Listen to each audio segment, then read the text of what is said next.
Everyone seems to have gotten Cybercab completely wrong, and the big launch event coming up on the 23rd could change the entire negative narrative surrounding this vehicle. So, what exactly is about to happen with Tesla's most controversial car? There may be no driving experience more incredible than stepping into a vehicle, having the doors automatically close behind you, watching the center screen light up, and then realizing there isn't even a driver sitting up front. No steering wheel, no accelerator, no brake pedal, none of the traditional controls that would allow an ordinary person to immediately take over.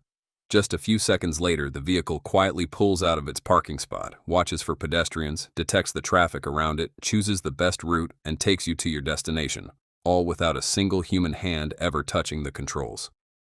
For years, that vision seemed like just another one of Elon Musk's ambitious promises. But now Tesla appears to be turning it into a real-world transportation system right at Gigafactory, Texas. And what's happening with the Cybercab right now could genuinely surprise you, as Tesla is reportedly racing to prepare the Cybercab, a two-seat robotaxi with no steering wheel and no pedals, for its public debut in Austin, Texas as soon as this August. According to a report from The Information, later confirmed by Reuters and several other credible sources, the company has internally informed employees that a public rollout could begin toward the end of the month. The process is being designed carefully. First, Cybercabs will reportedly carry Tesla employees on public roads for real-world testing. Then, just a few days later, they could be integrated into Tesla's existing robotaxi service, where paying passengers would be able to book a ride. This isn't some sudden leap forward. Tesla has reportedly been testing the Cybercab on public roads since June, allowing employees to ride in the vehicles around the Giga Texas site since July, and more recently completing training with Austin's emergency responders on how to handle the vehicle in emergency situations. And throughout August so far, Cybercabs have been appearing in increasing numbers. Drone footage has reportedly captured hundreds of them sitting in parking lots. These vehicles are believed to be official production versions built at Tesla's Texas factory, with many of them being sent out for testing shortly afterward. More recently, according to Sawyer Merritt, Tesla has reportedly received full approval to operate an autonomous vehicle network company in Nevada, paving the way for the company to launch a paid public robotaxi service in Las Vegas. The approval would officially allow Tesla to deploy up to 5,000 autonomous taxis over the next 12 months. Unlike the Model Y or Model 3, the Cybercab is built entirely around Tesla's full self-driving system. There are no manual controls at all, marking what could be a historic shift, from supervised autonomy in vehicles like the Model Y to a purpose-built vehicle designed for true driverless operation. Mass-produced Cybercabs are also expected to use a more powerful FSD computer with significantly more memory than Tesla's current AI-4-equipped vehicles. It's still unclear whether these vehicles are running AI-5 or an upgraded version sometimes referred to as AI-4+, but they appear to be based on one of Tesla's next-generation hardware platforms. FSD version 15 is also said to feature roughly 10 times more parameters than Tesla's current FSD models. Combined with the Cybercab's additional computing resources, that could potentially give it a major advantage over Tesla's next generation of FSD-equipped vehicles. And while the upcoming launch event may finally answer a lot of questions, the reality is that so far many people still aren't exactly excited about the Cybercab. So why is that? Specifically, the general consensus seems to be that every previous Tesla vehicle had its own unique appeal. Even models that are now being phased out, like the Model S and Model X, helped redefine what electric vehicles could be and establish Tesla as a serious player in the luxury car market. The Model 3 made EVs more affordable and accessible, while the Model Y became, in many people's eyes, Tesla's most well-rounded vehicle. Even the Cybertruck, which by almost every measure of sales performance has been considered a commercial disappointment, is at least a strange and interesting machine that you can actually get into and drive wherever you want. The Cybercab, on the other hand, is a two-seat vehicle with no steering wheel and no brake pedal. That means there is simply no version of this product that works unless Tesla's self-driving system is good enough to operate without human intervention. Tesla says that remote operators can monitor the vehicles and step in during emergencies. But that's the entire premise of the product, and so far Tesla still hasn't fully proven that it works at the level the Cybercab requires. Elon Musk has confirmed that Tesla plans to begin selling the Cybercab directly to customers in 2027 for around $30,000. But based on the company's current progress, that may still be further away than many people expect. And perhaps more importantly, it's still unclear how much demand there will actually be for a vehicle like this. In the past, we believed the Cybercab could be an enormous success if Tesla ever put it on sale. We thought plenty of companies might buy fleets of them to build their own robotaxi networks, creating recurring revenue and opening the door to a massive long-term business opportunity. But looking at the overall situation now, maybe we were too optimistic about just how much people would actually want this vehicle. According to Tesla's July earnings report, the company had accumulated about 380,000 miles of unsupervised driving across its entire robotaxi network. Waymo, meanwhile, has been operating commercial self-driving services since 2020 and says it has surpassed 220 million fully autonomous passenger miles. Of course, Tesla's two-seat Cybercab won't be the only purpose-built vehicle in its robotaxi fleet.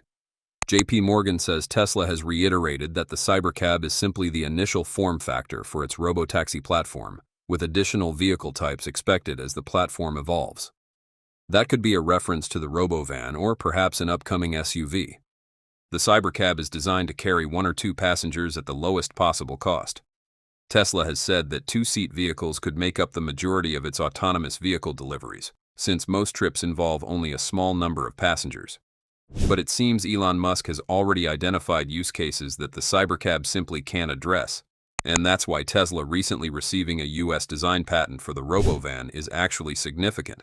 It suggests the vehicle is still part of Tesla's plans rather than being abandoned as some people have claimed. The Robovan was unveiled alongside the Cybercab in October 2024, but it never generated much attention.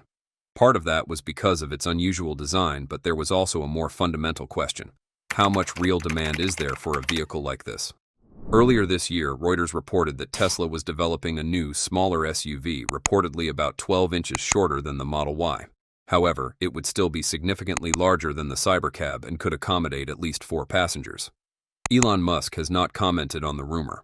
The Tesla CEO has repeatedly hinted at a larger vehicle, reportedly a 3-row Cyber SUV. However, it now appears that this may ultimately just be the recently launched Model YL in the US.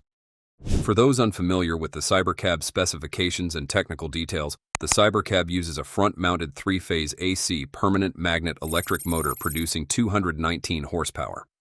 It is the first mass-produced Tesla to use a front-wheel drive configuration, unlike the familiar drivetrain layouts found in the Model 3, Model Y, and Cybertruck. But 219 horsepower is not what makes the Cybercab truly special. The more notable figure is its weight. The Cybercab has a curb weight of around 3,113 pounds. For a 2-seat electric vehicle with no steering wheel or pedals yet still carrying a battery pack, onboard computer, and a wide array of sensors for autonomous driving, that is still a significant figure. Even so, the Cybercab is roughly 700 to 750 pounds lighter than some Model 3 variants. This weight reduction plays an important role because every pound shed helps the vehicle consume less energy and extend its driving range. Tesla continues to follow that philosophy with the battery pack. The Cybercab uses a lithium-ion battery pack with a capacity of approximately 47.6 to 48 kilowatt-hours, a nominal voltage of around 326 volts, and a capacity of 146 ampere-hours. Compared with many EVs on the market today, that is a relatively small battery pack, but the Cybercab was not designed to win the battery size race. Tesla appears to be playing a different game, reducing weight, optimizing aerodynamics, and lowering energy consumption so the vehicle can achieve a long driving range without carrying an enormous battery pack. And this is where the Cybercab's numbers start to become truly impressive. According to unadjusted EPA test data, the Cybercab achieves energy consumption of around 165 watt-hours per mile. On the combined cycle, its test range reaches as much as 418 miles, while the highway figure comes in at around 375 miles. After applying the EPA's adjustment factor, the estimated usable range is around 293 miles, or nearly 300 miles, quite close to the target Tesla has previously announced. For a vehicle using a battery pack of only around 48 kilowatt-hours, that level of efficiency is one of the most noteworthy aspects of the entire design. Tesla isn't trying to turn the Cybercab into a vehicle with a massive battery pack just to maximize its range. Instead, the goal is to make it consume as little electricity as possible per mile. And for a robotaxi, that could make a huge difference economically. When the vehicle accumulates hundreds of miles every day and hundreds of thousands of miles over its lifetime, every watt-hour of electricity saved becomes a cost reduction that is repeated over and over again. The Cybercab is also designed around a low-voltage 48-volt electrical architecture similar to the approach Tesla has adopted with the Cybertruck.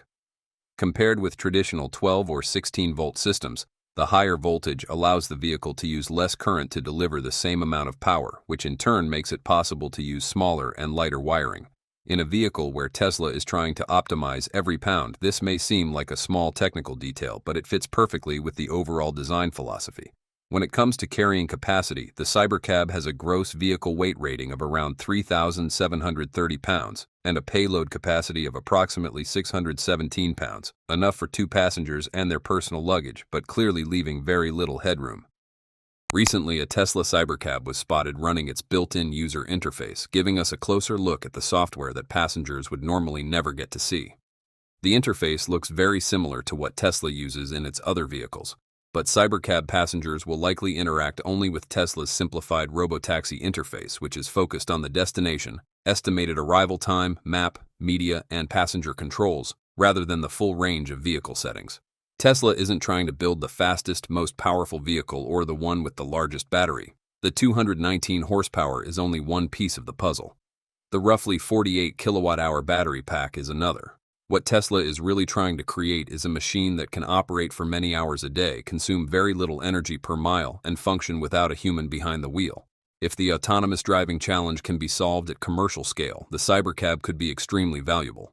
If it can't, however, the vehicle could end up being nearly useless, perhaps one of Tesla's most pointless products, if its self-driving software falls far short of the near-perfect performance the company has promised. The upcoming launch event should reveal quite a lot, and we certainly can't wait to see what happens. If you support the Cybercab, leave a comment below and let us know, and if you hate it or have doubts about it, tell us why. That's a wrap on today's Robotaxi breakdown. If you enjoyed seeing the engineering challenges behind Tesla's autonomous driving technology, hit like and subscribe. We'll keep breaking down the technology, decisions, and trade-offs shaping the future of transportation.